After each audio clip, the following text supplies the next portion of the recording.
Howdy boys, girls, cats, and squirrels, it's Commander Stoneman. I welcome you to So Close to Toast YouTube channel. So, I just want to give you all of my heart because I don't know what else to give for everything that you've given me.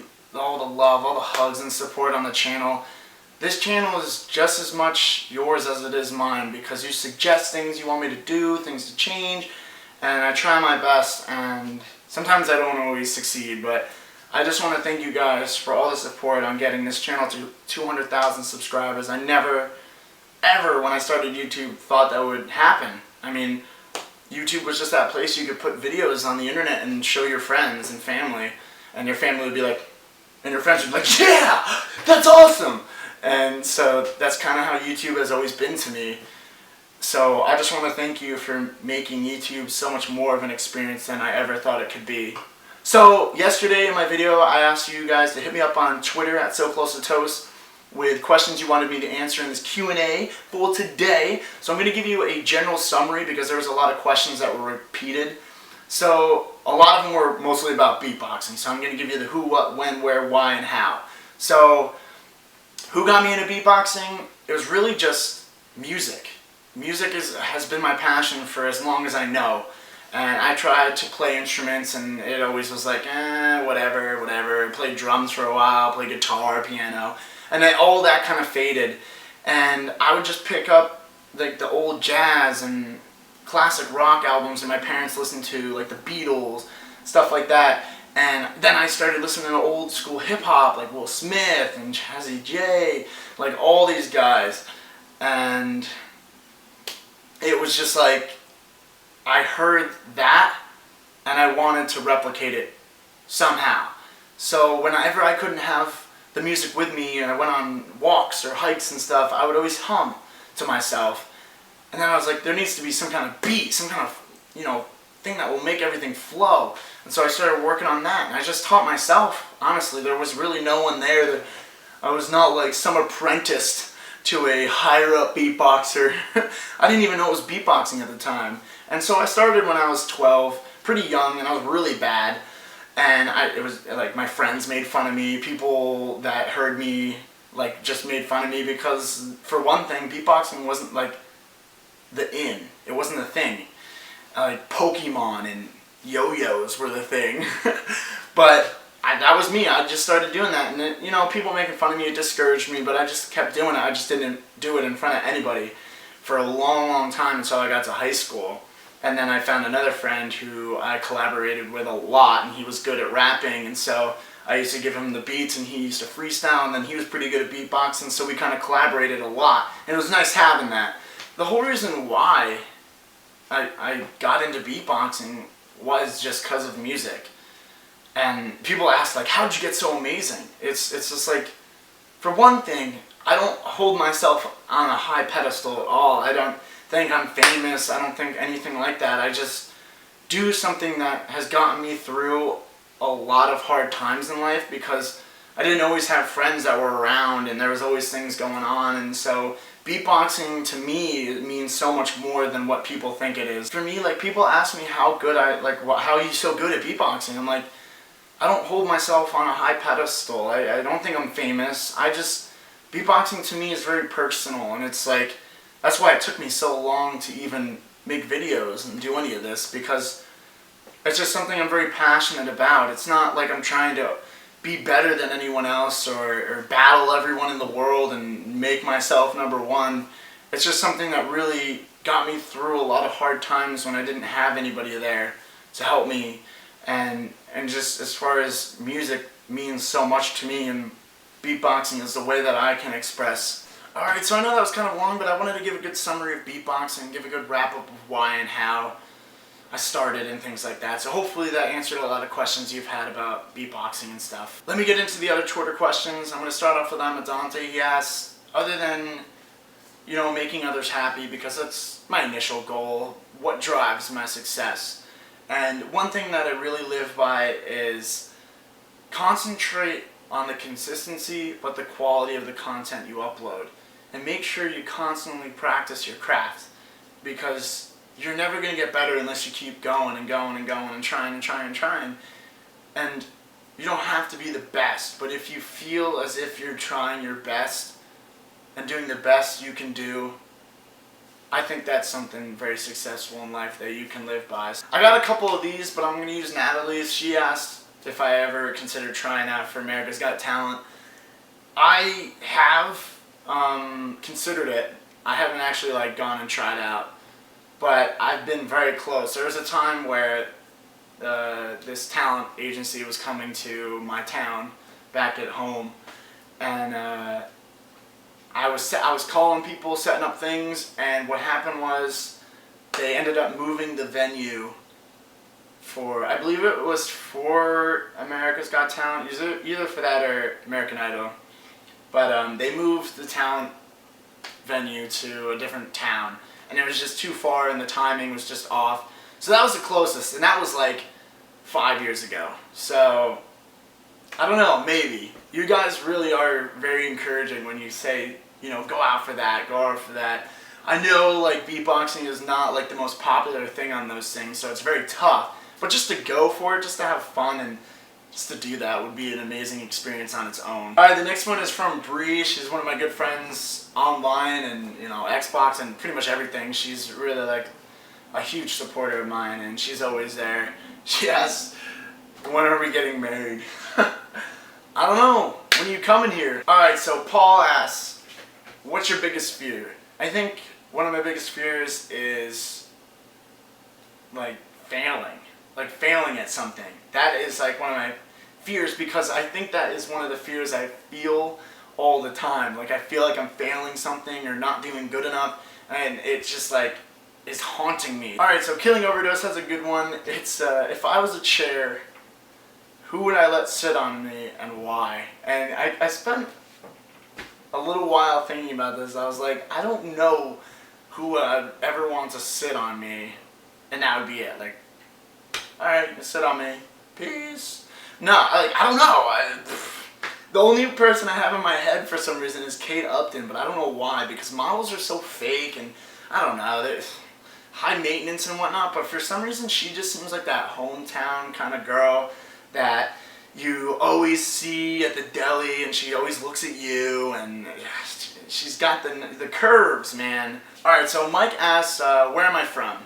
Right now, I am in Philadelphia, in Pennsylvania. I go to school here for film at the Art Institute of Philadelphia. But back where my home is what we call it. It's in a little town, and I'm not going to give specifics, but it's in a little town in New Jersey, up north, and a lot of people, I always get made fun of, oh yeah, you pump fists? You're a snooki?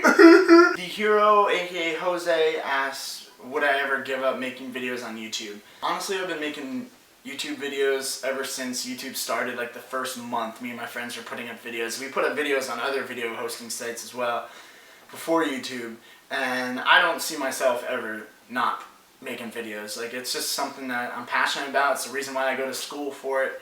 So, nah, I don't ever see myself stopping. Alright, so Jacob asks, what's my favorite Call of Duty of all time and why? I would have to go with World at War. I played every Call of Duty before that. I played Call of Duty 2 on the PC and Call of Duty 4, and for me, World at War is when I found my niche and my clique that I still play with today. They're my in real life friends and stuff, and I still get to play with them today, and I just had so many amazing experiences with zombies, and I really was beatboxing a lot on World at War. I made a lot of friends. G-Unit141 asked if there was any place I could travel, where would it be? For me, it would either be Australia, Canada, or Europe. I'm not sure which one. Europe always has been somewhere I wanted to go, just because the culture there and the history, it really intrigues me, especially when it comes to music. A lot of things started in Europe as far as music goes, and it really intrigues me. So Europe, I would say, is my #1 choice. Nick asks, has YouTube opened any doors in life that I never would have had? And yes, that is definitely true, because I'm kind of at this point in my life where I'm almost done with school, and I'm still on this path where I want to get a job when I get out of school. But then there's YouTube, that can bring me on this journey of, doing meetups and doing beatboxing live for people and crowds and stuff like that, which would be an amazing experience that I know that will never happen again. Or I could graduate school and go edit for a production company. It's kind of like I have to weigh the options. So there are like too many doors, I guess. Some Crazy asked, how did I come up with So Close to Toast? Well, it wasn't really just me. In the beginning, So Close to Toast was a dual channel where me and my friend Dennis, we both ran the channel. We were both like, let's do it. I love making videos. He's really good at gaming. We both love gaming, so let's make a channel. And so we just thought of like, I don't even know how many names, like hundreds of names that had like play on words. Like there would be 2 words would rhyme or something like that in the name. And so it ended up, we started narrowing down the list until there was only like 5 left. And like there was one called Cats with Pirate Hats, Mom's Apple Pie Surprise, a couple other ones with our names in it, and then So Close to Toast. We finally settled on So Close to Toast just because it had that fun, like, it kind of rolled off the tongue, and it was an interesting name that I don't think anyone's ever seen. So that's how we got So Close to Toast. Alright, so Orlando said, did you ever have anybody that was discouraging about things that I love, like beatboxing and gaming? And every day I get hate as far as, my looks, the way I act, my beatbox style, that I suck. There's other beatboxers that are 10 times better. And, it's, for me, like I said before, like beatboxing is not to me like to be the best. Like I just do my style, and I hopefully that you guys love it. And like I said before, like I just have my style that I enjoy, and I'm changing it up all the time, and I'm actually really afraid to change it up a lot of the time because I'm like, what are they gonna think? So I kind of get like discouraged in that way because some people will say, I hate beatboxing but I like you, and then some people say I love beatboxing and I hate you. So it's like, there's no happy medium. Alright, so John asked what happened to my dad. And thank you, by the way, for everyone that gave their love and support and all that. That hit me pretty hard, and so thank you. What happened, he was 49 years old, and he had a tumor on the side of his lung. And what happened was we had a doctor that wasn't in the hospital. It wasn't like a hospital doctor. It was one of like those local doctors you go to. And he kind of hesitated on the procedure to make my dad go to the hospital to get the tumor removed. So what happened was when he finally went to the hospital, it was kind of like too late, but we thought he was going to be okay. Like, I didn't know anything. I was so young. I went on a trip it was my sister and me and my aunt and uncle. They just were taking us away because, sometimes it's tough seeing your dad in the hospital and seeing family members in the hospital. So they were just taking us away, and unfortunately my uncle got a call when we were leaving saying that my dad passed away. And it was because the tumor, even though they removed it, what happened was it came back and his one lung filled up with liquid and he ended up passing away like that. And it's just life sometimes. It throws you curveballs and it's hard to deal with some of the things, but you just gotta be strong, and especially for anyone who's going through losses in their life. This is kind of rough because today, I never had any grandfathers, and my best friend, his grandfather passed away today, early this morning. Aaron Knight asked how old I am. For one thing, I want to say thank you to everyone who gave me the birthday wishes. My birthday was last Friday on the 14th. I just turned 22. I know people think I look 18 and stuff. I'm trying to grow a beard. But yeah, so I'm 22. Trevin asked, do I have a girlfriend? No, I've been single for a year. Kyle asked, do I even lift? Well, I know it's a joking question, but yes, I do lift, but most of the time I lift my own body weight, so I just do repetitions of my own body weight. I don't necessarily lift weights all the time, because I think that's kind of like an unnatural way. Maybe that's just like a hippie in me thinking that. I don't know, but that's just what I do.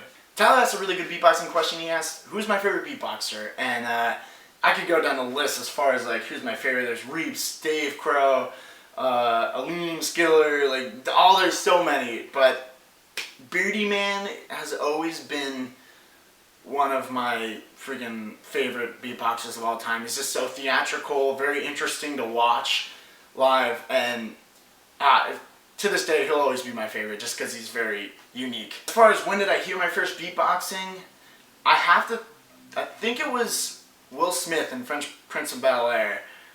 I want to say it was him, or seeing like something with Dougie Fresh. True Rider asks, did I ever think this channel would be this big, and how big do I think the channel will grow to? I'll answer the second one first. I'm just going to keep taking it day by day and keep doing the things that I love to do.